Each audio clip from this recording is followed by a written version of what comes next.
Welcome to the Graybeard Chronicles podcast. Your hosts, Brian Halstead and Kevin Harkins, are two gray-bearded patriots who love God, their family and friends, and their country. The Graybeards are here to inspire, inform, and educate you on a myriad of topics they are passionate about. Brian and Kevin have a strong desire to share this with you to help you live your best life. Sit back and enjoy this amazing podcast as the Graybeards pass along the wisdom of the ages. Hello, everyone, and welcome to another episode of the Graybeard Chronicles. I'm Brian Halstead. And I'm Kevin Harkins. And Kevin, we're here to pass along some wisdom of the ages. What the heck does that mean? We're not perfect, but we do have gray beards. And that means we've got some significant life experience, some life lessons, and some perspectives that are worthy of passing along. Well, I think that sums it up nicely. Let's get to it.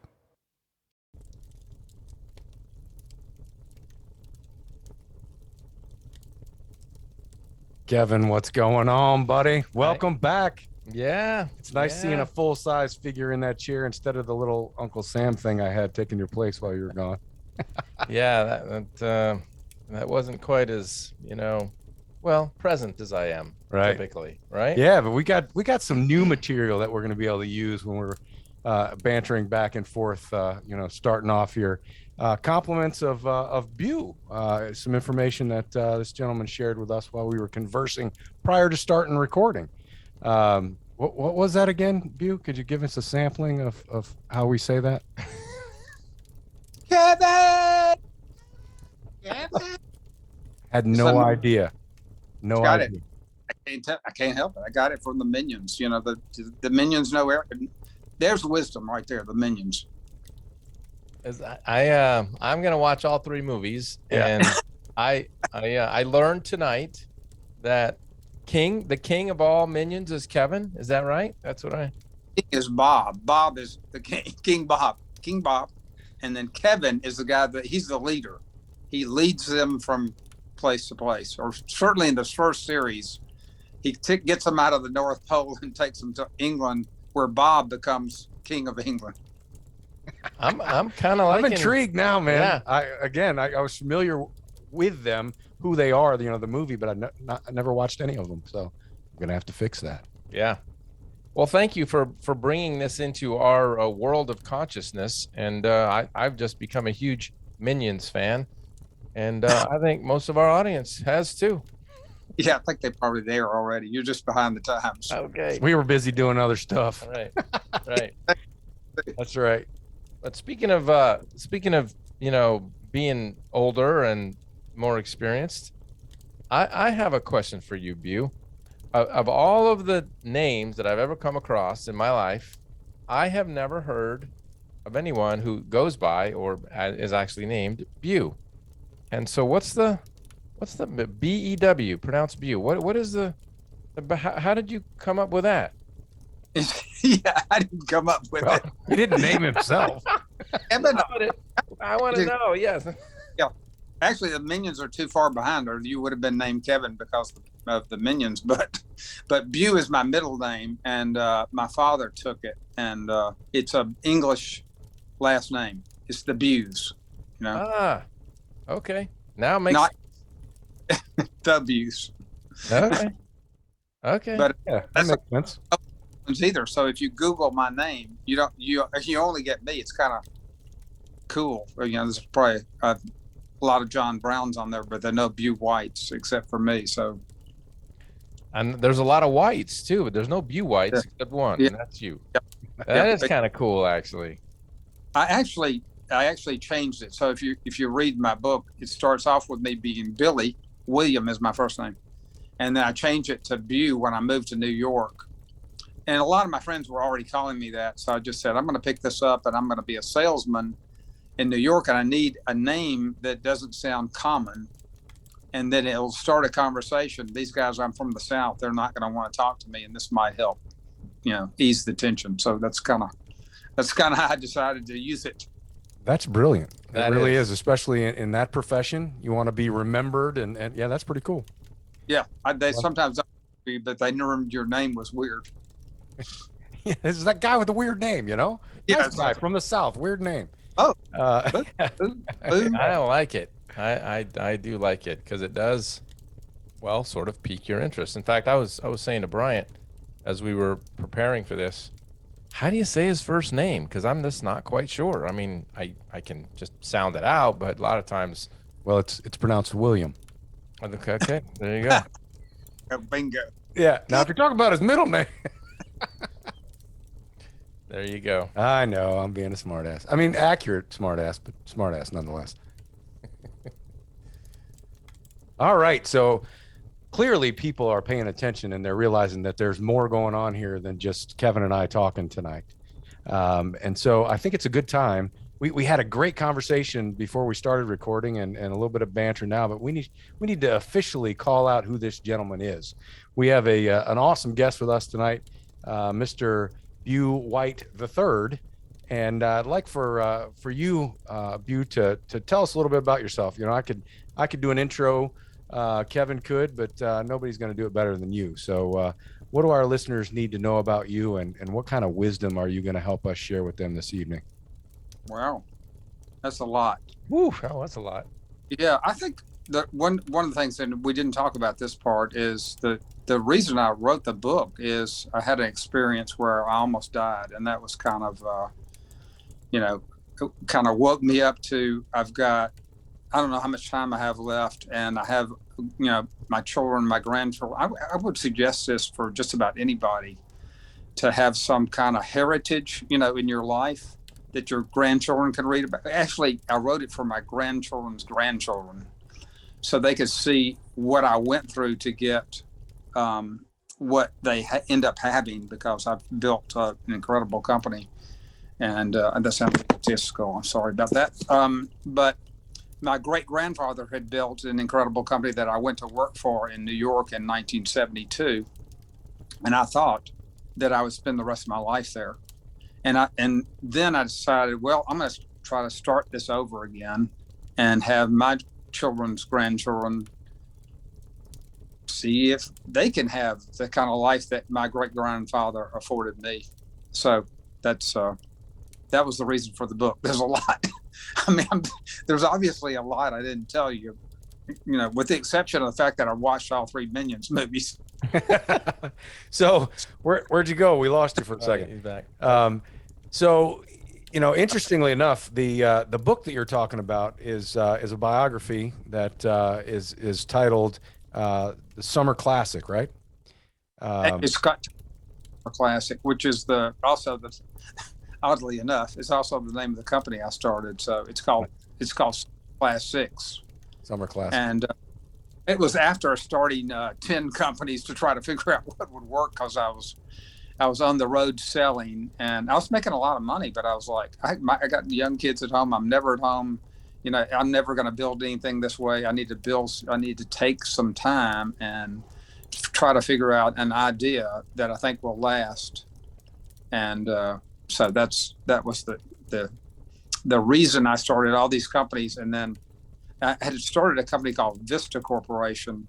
And then I named all the companies Vista because I had a trademark on Vista, and which means looking over the next horizon. And I come up with that through talking to my father, who was on the board of one of the airlines and was asking me for a new name for the airlines. And I was like, okay, well, I think this will work. Vista Airlines. It means looking over the next horizon. It'll be great for your airline company. He went to the board meeting, presented it, and they said, no, we're going to call it Republic Airlines. And that eventually became Northwest Airlines, and then Delta now.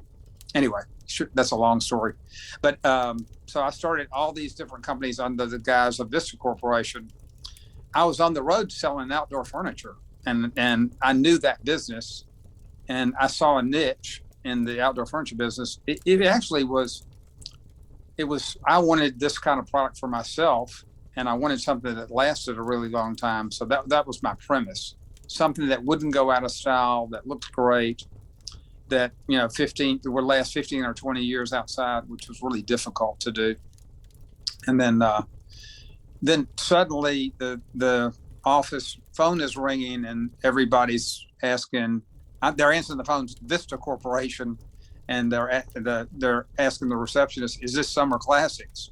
And one day I go in the office and she says, "Mr. White, every time I answer the phone, they say, 'Is this Summer Classics?'" I said, "Okay, well, when you go back to your desk, answer the phone Summer Classics." And I kind of went, "Okay, I'm getting rid of all this other stuff. Concentrate on that." Nice. So, hey, before we get too far into this, you mentioned the book.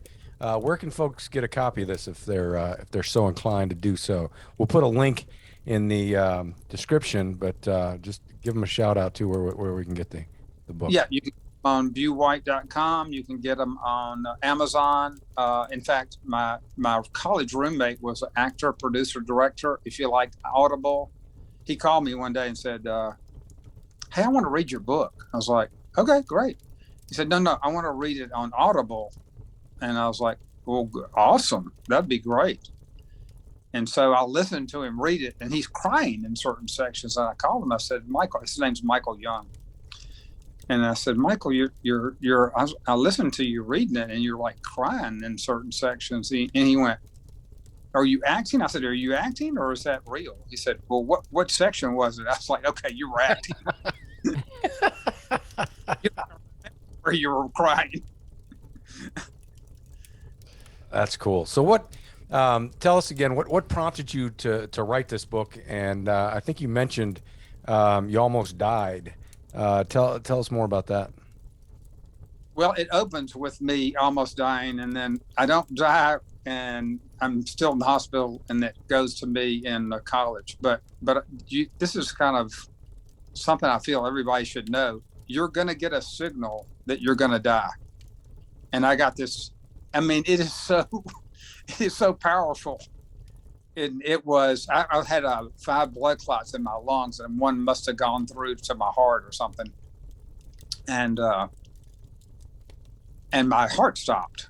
And so my blood pressure went down to 30/70. And in other words, my heart rate went down to 30, and I was literally turning white because the blood wasn't pumping to and I could see myself turning white. And my wife I happened to be in the hospital because I knew something was terribly wrong.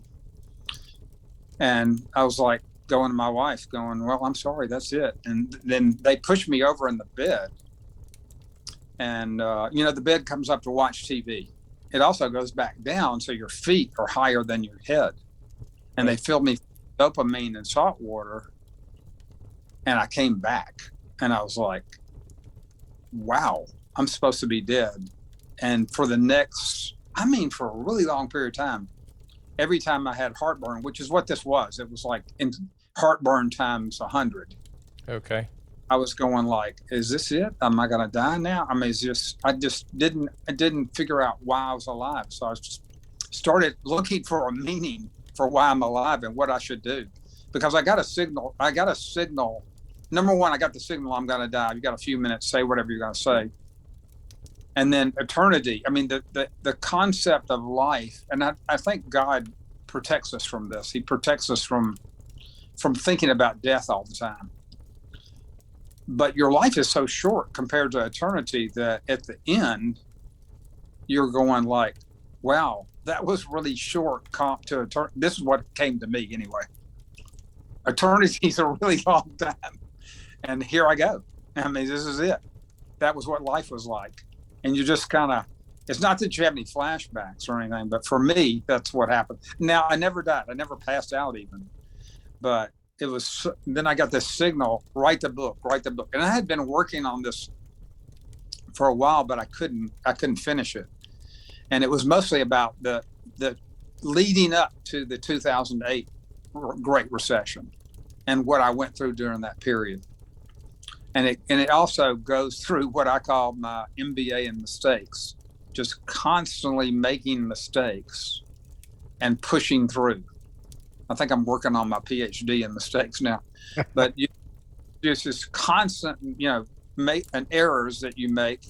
And then most people, my son put it this way, most people would have given up in almost all those particular situations and just said, I can't do this anymore. But you push through. It's something he refers to as grit, the grit to push through and, make it work, even though it seems impossible. So let me ask you a question about that, because this is a really key point, and that I think there are listeners out there who will hear this, and hopefully it resonates. People make mistakes. We all make mistakes, and some people make more than others. But if you are going through a period of time like you mentioned, where it's one mistake after another, after another, after another, and you just seem like you can't get it right, or no matter what you do, it's turning out in ways that you don't expect, that you don't want, and yet you keep going. You have that grit to keep going. How did you do that? Why did you do that? And what did you learn from it? Well, there's definitely the fear of failure. I think the fear of failure really resonates with a lot of people. I mean, they just don't want to be known as somebody that failed. But I mean, it certainly had that, but that's not what pushed me forward. I think my wife stood behind me and said, "You can do this. You can do this." When even I didn't think I could do it. I was just, like, I paid myself $41,000 a year for 10 years, and I'm going like, and I had been making $250,000 a year as a sales, selling on commission, and I was like, this is crazy. I can't keep doing this. It's just not going to work. And she would go, "Yeah, you can do it. I believe in you." And I was like, "Okay, I'll keep going." See, that's amazing. Yeah, and folks will listen to a person like you and say, and you just said it, and I know there are people who can, especially entrepreneurs, who can relate to it. You went through a period of a decade paying yourself $41,000 a year, because that's all you could pay yourself, right? To keep going, to do what you were doing. Yeah, I had money in the company. I couldn't take the money out of the company. Right. Well, let me put it this way. This is another way to look at it. The company was growing. It doubled every 3.5 years. Okay. And I needed market share. I was constantly trying to get market share. That may have been a fallacy. Maybe I could have done it with higher prices, higher margins, more profits. But I don't think I would have gained the market share I did. And then once you get past a certain point, you've got a brand.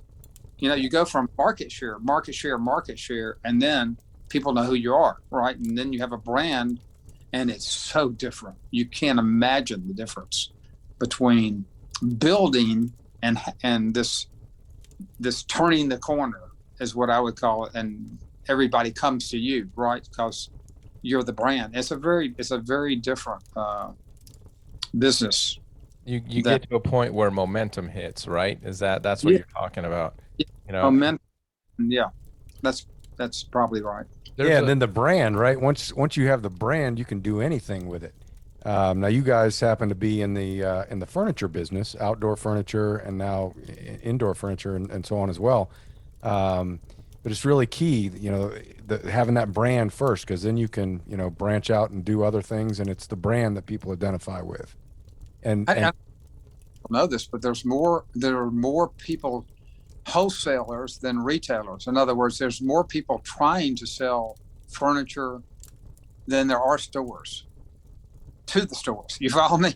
Mm-hmm. There's thousands of competitors in our business, and you go to market 12 million square feet of space dedicated to these people that are trying to sell furniture to retailers.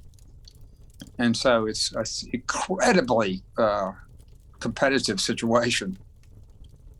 And so you're fighting to get a piece of that. Be different differentiation, because you can be cheaper and the same, or you can be different and you're not so price sensitive. And that's kind of the road we took.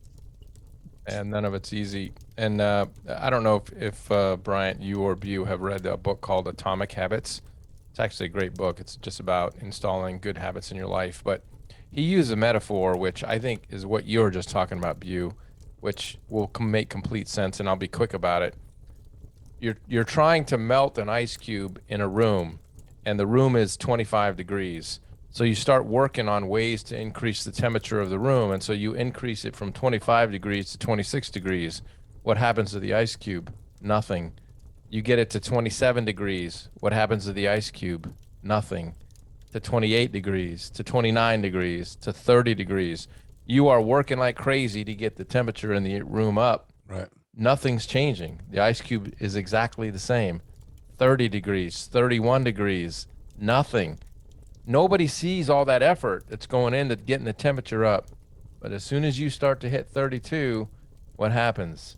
The ice cube starts to sweat and it starts to drip down the sides. You get to 33 degrees and the sweating becomes a little more. And by the time you get to 34, it's flat out melting. Everything changed in just that small incremental rise in the temperature, and nobody saw all the work that took to get it there.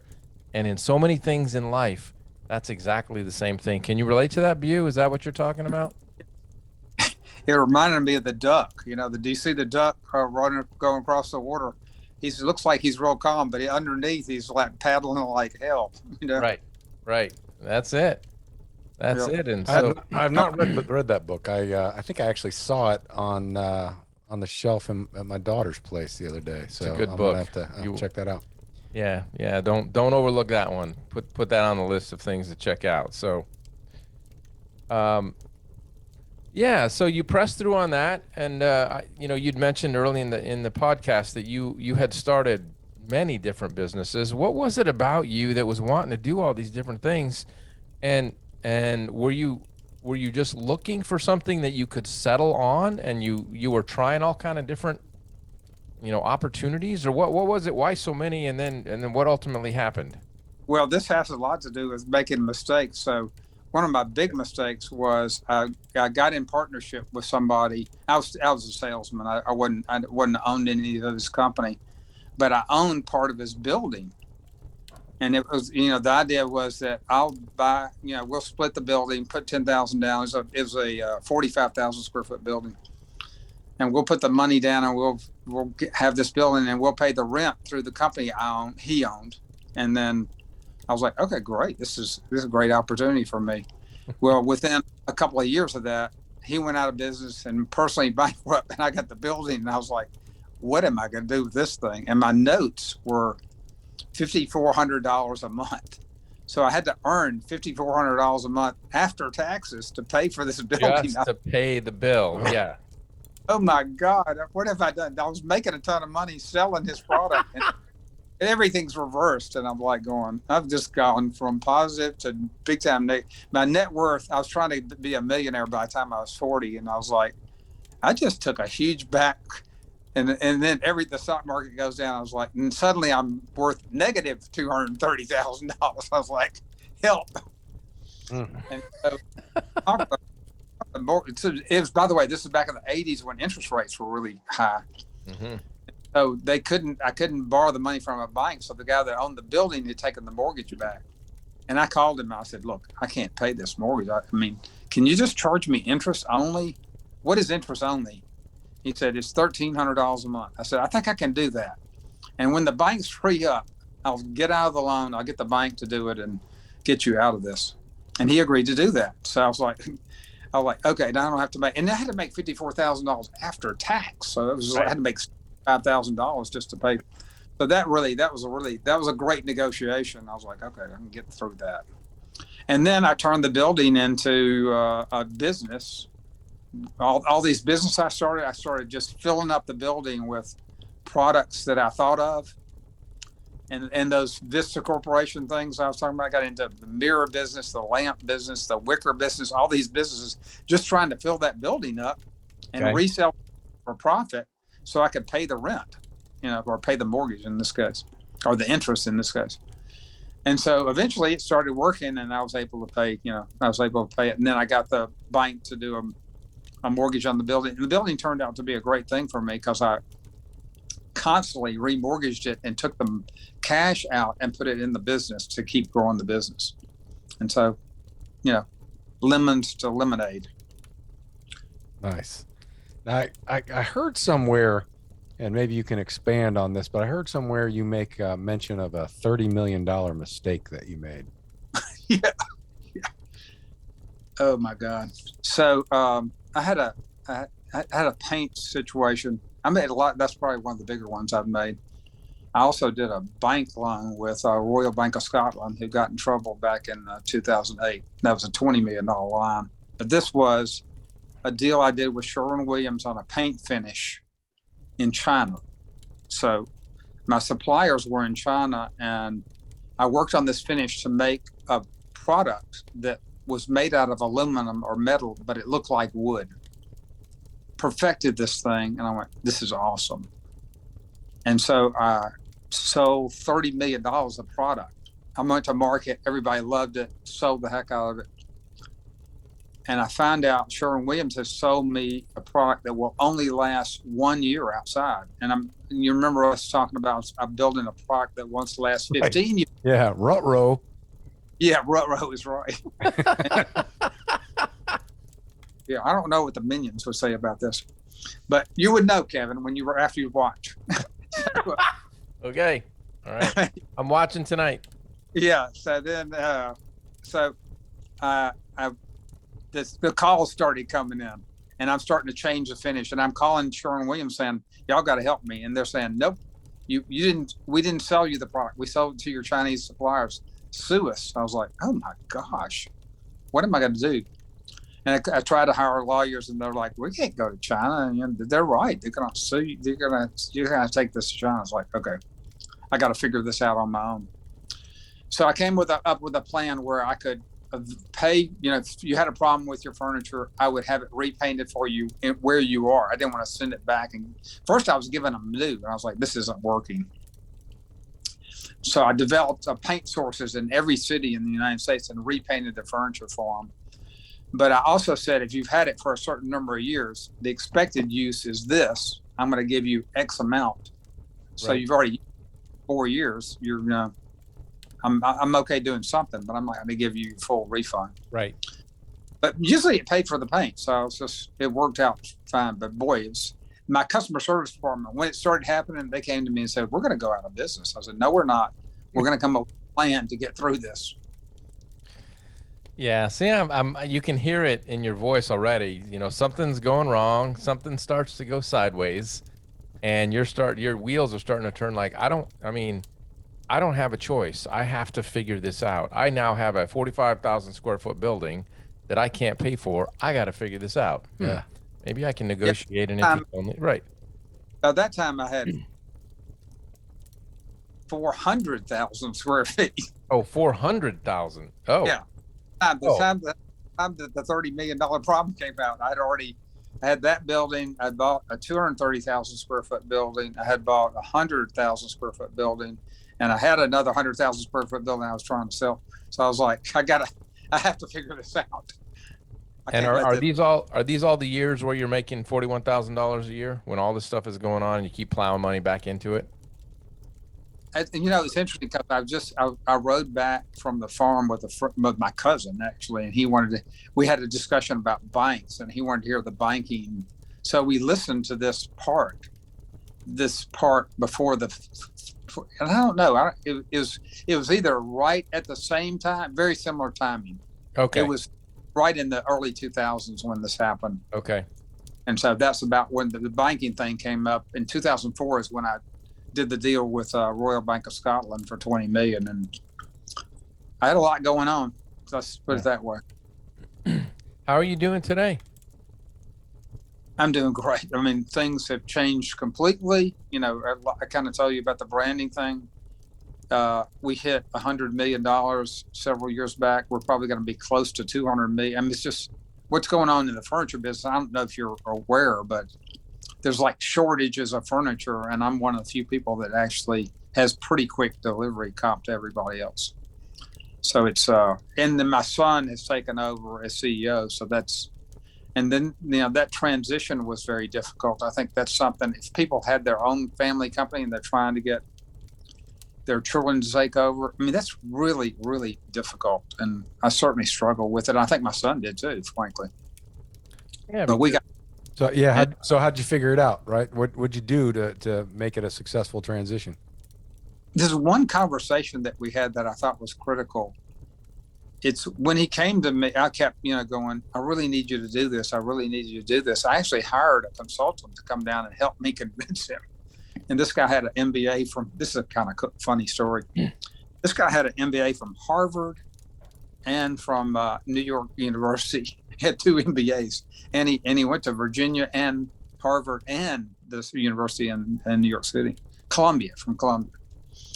And so I had entered. He came down. I introduced him to my son and a friend of mine, and they were all going through their MBAs, right? So they're having this. They're talking about this guy Dick Cross was his name. He said, "Well, I have an MBA from Harvard," and William goes, "I have an MBA from Alabama," and the other guy goes, "I have an MBA from Virginia," and I went, "I have an MBA. I have an MBA," and they all looked at me, you know. And I said, "I have an MBA in mistakes, and mine costs way more than y'all's." Amen to that. He helped me, but eventually he got William where he agreed to take over. And William came to me and said, "Dad, I don't want to run the company the way you do." I was like, "Okay, well, what do you want to do?" He said, "Well, I want to set up this EOS system, entrepreneurial operating system." And I said, "Okay, what's that?" And he explained it to me. I said, "Fine, let's do that." I think he was really surprised at that conversation. He thought I would be, say, "No, don't do that. Do it this." I would tell him how to do it. I was like, "No, if that's what you want to do, you're going to run the company. We're going to do it the way you want to do it." And so there was just the sky opened, and said, "Okay, I'll do it." Had he grown up in the business or not? Did he was he doing other things and then came in? I had told him when he got out of school, I didn't want him to work for me right away. I said, "Go work somewhere else." And he did. And he did well. I mean, he worked for BBVA Bank. He worked for BASF, which is a 60,000 employee company. He worked for a small company, but it's when I started a different company in the indoor furniture business that I was going to call SC Home. And I bought a store in Alabama that was mixing indoor and outdoor and bringing in imports from antiques from France and imports from India and China and Philippines and everywhere. And I was like, "Man, this really looks cool.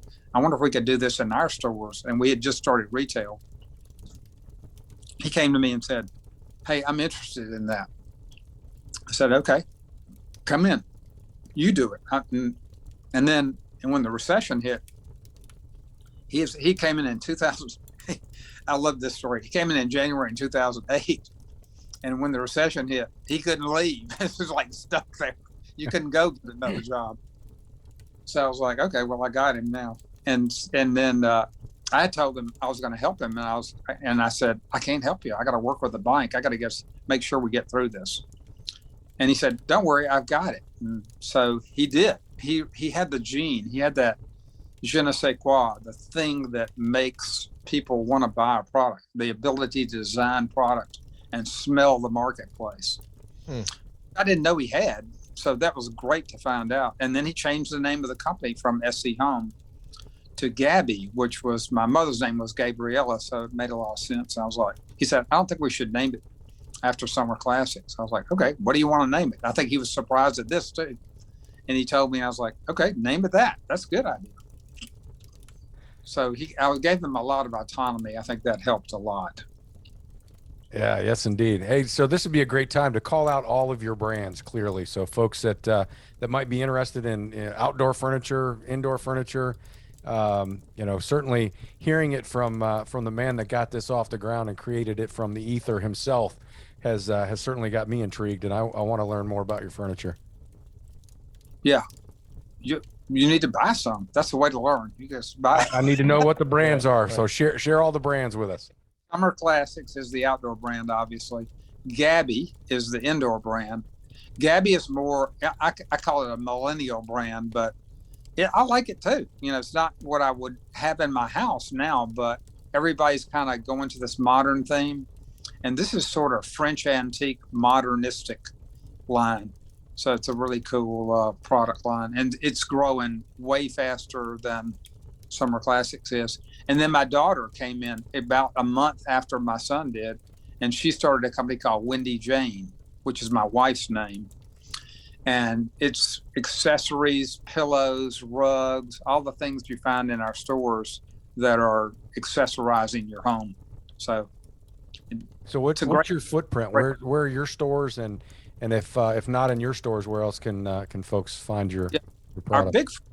is like wholesale, like we were talking about before. So we sell to big furniture stores, patio shops, and decorators, designers. We also sell to contract, which is hotels, restaurants, nursing homes, assisted living, country clubs. That's a big part of our business too. And then we sell private label. We actually do label, we make product for people like Ethan Allen and William Sonoma and people like that. Different. That is awesome. Congratulations on figuring it out. You had mentioned something, I think it was back before we actually came on the air, but I'd like you to expound upon it, just because you made it clear to us that this is extremely important to you, and that is the value of relationships.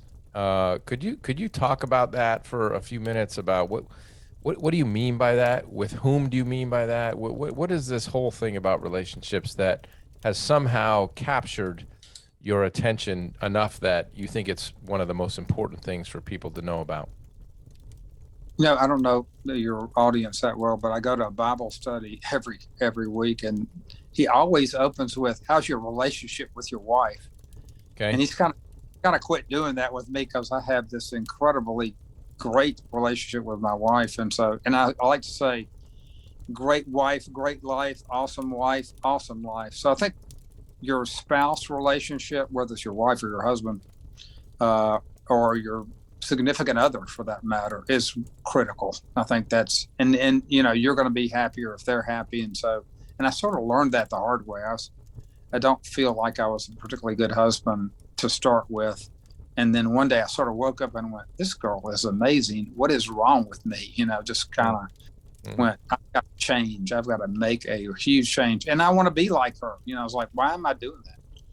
So I made up my mind I was going to change, and it worked. And we had I did a 25th anniversary party for her instead of, I don't even know if I'll be around for the 50th. So, and that kind of made me think about it, because I heard her kids talking about her when we were working on it. And then your relationships with your family, your kids, and then I have 2 kids working for me. You can imagine what that's like. I always said, if I would have loved to work with my dad. And so that can be and it can be a great thing if you do it right. And then your relationships with your suppliers. In my case, my suppliers saved me during the Great Recession. I went to them and said, "The bank is cutting my line from 20 million to 10 million. And they're cutting $2 million out of my account in 4 weeks. I don't know what to do." They said, "Okay, well, just ride your payables from us. Don't pay us." I was like, "Okay, wow. How long can I do that?" "Well, we'll give you X terms, but if you get in trouble and you can't pay then, come back to us and we'll work with you." So I ended up getting the $2 million, just making phone calls to suppliers, asking for help. And I knew all the executives of the companies I work with, so it made it a lot easier. So those relationships were critical. So and then go ahead. We have up 400 plus employees now. Your relationship with your employees is critical, and how they see you, and your behavior is really critical, I think. And the way you treat them.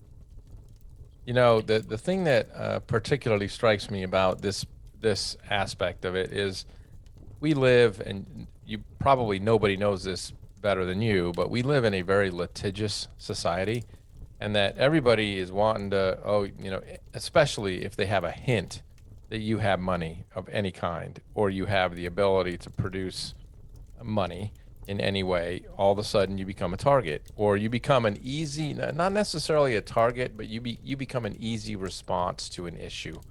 And so things happen, and all of a sudden you're faced with circumstances that you didn't see coming, that you don't deserve, that you didn't want to have.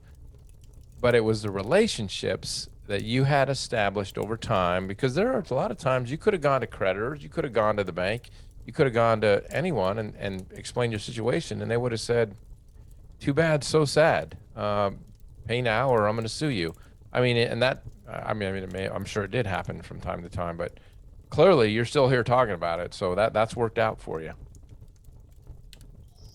Yeah, I think it's I mean, it's certainly the most critical. I like to say integrity is really a key part of it, and I could describe that as it takes a lifetime to build a reputation. It takes a second to lose it. And it's very easy to make that one mistake and you lose your reputation. So you have to protect. It's like gold. You got to protect your reputation by not, doing everything the right. And if you don't, you're going to do something wrong. So just apologize quickly and, make sure you don't do it again. I think that's critical.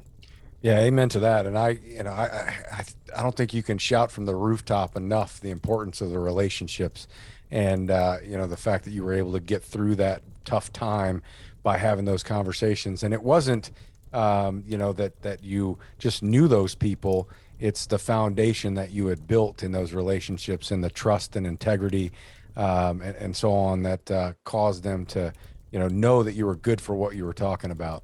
And I think that's huge. Yeah. And the other thing that when you said that, Bryant, you reminded me, there are people that are in all of our lives. And I think this is really important for people to remember, because a lot of people don't take the time to stop and think about it. But they know that if you're in a circumstance that is tough, they will be willing to move heaven and earth to help you.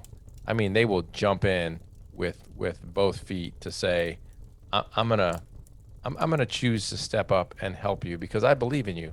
Just like your wife, when she said, "I believe in you. You're making $42,000 a year for a decade, but I still believe in you." And you said, "Well, I guess I'll keep going then." Yeah, you're an idiot. Bless her, right? He's stupid. Okay, she thinks she believes in you. Go. Yeah, exactly. Very cool. So, this whole life-changing experience when you had this medical emergency, how long ago was that? 2013. Okay. So still somewhat recent. What other things have changed in your life as a result, or what words of wisdom could you pass along to folks that, haven't and hopefully won't experience something like that they could benefit from the learning that you've experienced? What might you share with them? Well, one thing I've learned is what it takes to be an entrepreneur, which I didn't. Somebody else wrote a book about this, and I read it. I was like, "Wow! If I wish I'd have read this when I was younger." Fortunately, I had these traits, but his comment was, "If you don't have all of these, and maybe you can have a partner that has half and you have half." I don't think so, but possibly. There's 6 traits, which are visionary, passionate, driven. I'm so driven that this is one that gets me, because I was like, I can't sleep at night. I'm just thinking about the next thing, and I can't focus because I'm just like so driven to do my next idea. Risk taker. This is a big one because a lot of people are just not risk takers. They're not gonna. Like I used to go remortgage my house every year and put it in the company because we're seasonal. That was a pretty big risk. I'd take all the equity out of my house and put it into the company. Responsible, that kind of goes without saying. You got to be responsible, and problem solver. Those are the 6 traits. So I think that I could leave your audience with that, if nothing else. Yeah, that's outstanding. And certainly listen to you rattle those off and just reflecting back on the conversation that we've had thus far. I can definitely see where you check all those boxes. And some of them are not easy. So what do you say to the people who are risk averse? They're not willing to take those risks, or they're willing to take risks, but not to the degree that you think maybe is necessary. I mean, how do you? No, I think we have licensees. We have 20. I didn't go through the whole distribution thing, but we have 21 of our own stores. But several of those are licensees. So somebody that doesn't want to go off on their own, and they want to have their own business. That's a great way, like a franchise. This is a licensee, so you don't have the upfront fee and the royalties every month. But these guys are usually they're couples, and they want to have their own business, and they're going to be in the store every day, working the store, and they actually do a better job than we do. Their dollars per square foot are higher than ours. So that's somebody that's they're not totally risk averse, but they'll take some risk, but it's limited, and they want some help along the way, which we offer. And so that's a way to do it. There's somebody that's, but if you're not a risk taker, I wouldn't go off on your own. And I don't mean gambling like Vegas, but just. No, But- starting That's not a solid plan. It's not. Yeah. And starting and running a business is not easy. And all the things you talked about, some people, they just don't have the stomach for. And then that's fine. Everybody does what they do, and everybody's good at what they're good at. But it's a remarkable story, honestly. And I just feel like I could go on forever asking more questions about this. When we can't do that, but this has been fun. Yeah, we might. I'm definitely gonna grab the book and read through that, because that may prompt some more questions, and we may be hitting you up to come back and have another conversation, a more in-depth conversation about things that we pull out of the book. Do I have to grow a beard to come back now? You don't have to, although man, you'd get some serious points for that. Okay. Not anything you could take to the bank, but some good points for it. Yeah. Have you ever grown a beard? Have you done that at one point in your life? Picture. How's that? I have grown a beard once. Okay. Yeah. And what caused you to get rid of it? It itches like crazy. I don't know how long that lasts. How long did you grow it out? Yeah. Probably a month. Oh Something yeah, like that. you gotta get through that awkward phase. Yeah. And just let it keep going. I've had mine growing for 2 months now, and Well, no, 2 months. Yeah, you gotta. It really is. You gotta get through the which way phase, where it's just growing every which way, and learn how to deal with that and use the right products and so on. well, my That's favorite. a whole nother story. Brian doesn't put product on his head; he puts it on his beard. Brian doesn't need product on his head. Oh my goodness! All right. This has been wonderful, Bew.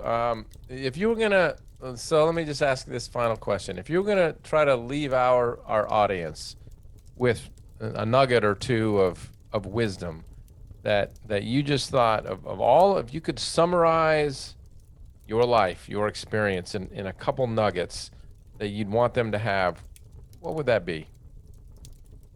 Well, my favorite quote is, "You get the future you plan for," and I've kind of lived my life this way. And it's you make a plan. You go, you start the plan, you have a goal in sight, and you work towards the goal. And it's something you do on a yearly basis. I don't go past a year generally. I mean, I'll put a 3-year goal in, and try to hit that. But generally, you're going to have something that changes that. It may change it to even better than you had. But then you work it. You have to work it daily. So you're working it daily, weekly, monthly, and you're constantly trying to hit that goal. So you've got and it's life goals as well. It's not just business goals. And of course, the relationships we talked about. I think those are, if you can work on your relationships, it's work. If I'm sure y'all get together all the time, so that's work. And then relationships with your friends, you have to work your relationship with your friends. They're not going to call you all the time. You've got to be the guy that executes lots of times. Yeah, I like that. Yeah, On the good. friendships, when my daughter was growing up all the time, I'd tell her, if you want a good friend, you have to be a good friend. First, Yep. You have to be a good friend, and then you'll have good friends. But I love that, the relationships part and the importance of it, and then you will have the future that you plan for. Did I say that right? Did I? You Okay. get the future. You get the future. How you can get people behind it. Yeah.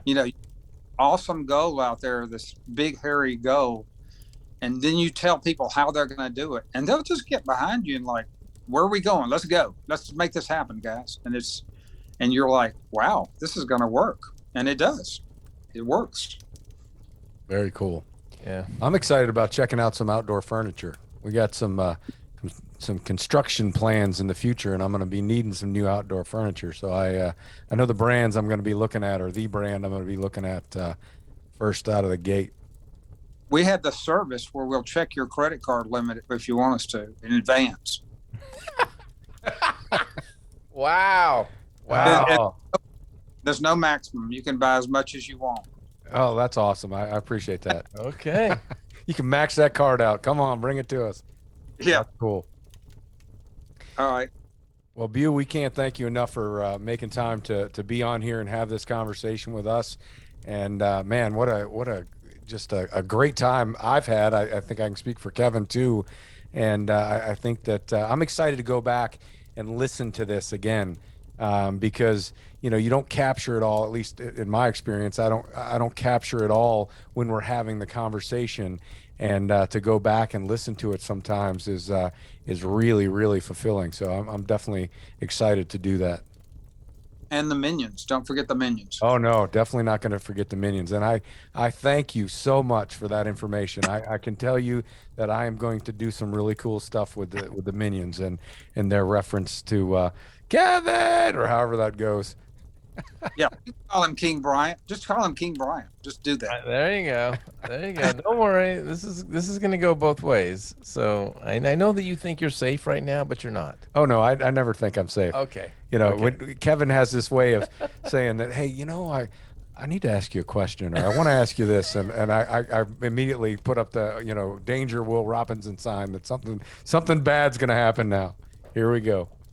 You just seriously dated yourself, because Danger Will Robinson, that's going back to Bew's time. It was a little before my time, but that's Bew's time anyway. All right. Well, thank you again, and I guess it's my time to do what I do over here, and push that button and thank everybody for listening, and tell you folks out there, no matter who you are, where you are, what you're doing, make sure between this podcast and the next, you take time to enjoy the ride. Thank you for listening to this episode of the Graybeard Chronicles. Please subscribe so you'll receive notification when new episodes are available. To learn more about the Graybeards, visit their website, graybeardchronicles.com.